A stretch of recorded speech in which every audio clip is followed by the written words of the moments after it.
একটা আসলে বুকের থেকে আমাদের একটা বড় একটা জগতার পাথর চলে গেছে, মানে বুকের অন্তত নিঃশ্বাস নিতে পারছি। আজটাই আমাদের শান্তি, আর আশা করি সকলে মিলেই ভালো কিছু হবে ইনশাআল্লাহ। কিন্তু আমাদের হাল ছেড়ে দিলে চলবে না।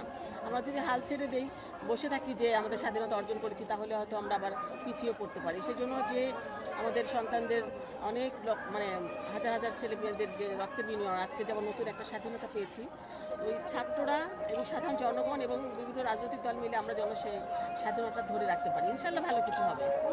গত মানে 16 বছরের হিসাবের সাথে যদি কম্পেয়ার করা যায়, সেই জায়গা থেকে কিভাবে দেখছেন বর্তমান সময়? 16 বছর তো আমাদের জীবনে অনেক মানে অত্যাচার, নির্যাতন, গুম, খুন, হত্যা সব হয়েছে, কিন্তু বিএনপি জাতীয়তাবাদী দল এমন একটি সংগঠন যে সব সময় এই 15 বছর কিন্তু মেরুদণ্ড সোজা করেই দাঁড়িয়েছিল, ভয়ে পালিয়ে যায়নি, যুদ্ধ করেছে, প্রতিবাদ করেছে অন্যায়ের।